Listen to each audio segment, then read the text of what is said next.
I used to think traditions had a really formal definition to it. And as I get older, I realize it's what you make it. The local town next door to Warminster was Hatboro, and they had a Christmas parade. The end of the parade was Santa and Mrs. Santa. And for as far back as I can remember, that's what kicked it off. Our daughter was named Little Miss Hatboro, so she was in the parade for 2 years in a row, and that was just really quaint for us to go to a tradition, my tradition growing up. And my dad's still with us, he's 91. To this day, I'll drag him to the parade as well. Santa's big in our family. I still believe in Santa. So we do the traditional, nobody goes down to the tree until everybody's awake. Growing up, did I sneak down in the middle of the night? Absolutely. I wanted to see if the big guy came.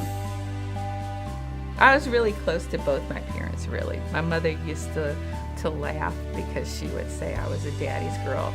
And it was always sort of this big deal that my dad and I would put the tree together and decorate it together. So even when I went to college, he would wait for me to come home so that we could do the tree.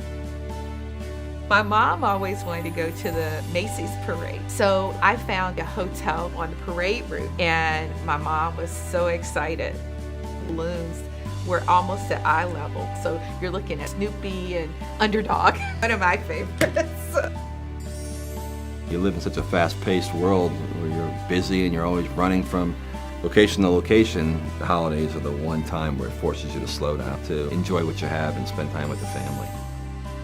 My neighbors now call me Clark Griswold. I go over the top with lights. And still, even to this day, my kids are getting older and I'm still out there. I definitely inherited that from my dad. Our tradition now has been taking a family picture in some location. My wife starts early now. She's always thinking about what's next year's picture. The other thing I've really noticed is how the kids have grown. It's amazing how time flies. You just blink and it's already time for Christmas again.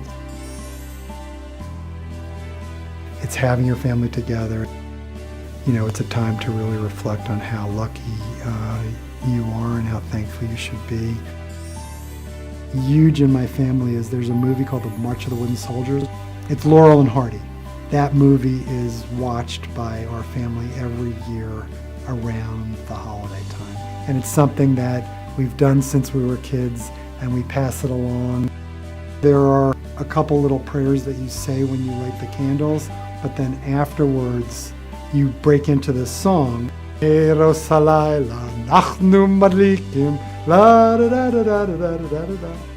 kids and I and my wife only know like the first 3 words. Now that we do it without my dad being there, we break into that and sing the first 3 words, and then we sort of laugh. We're kind of paying tribute to him by doing that. In a country that's as diverse as India, we had no shortage of holidays. That was one of the benefits of growing up in a country as heterogeneous as India. You got to understand and celebrate all these festivals. My wife and I were invited to the White House holiday party. There was a grand spread of many different kinds of foods. There was this giant gingerbread cake baked in the shape of the White House, with a little dog in there to represent Bo. I'm a bit of a foodie. This was my favorite dessert. It's called the sticky toffee pudding.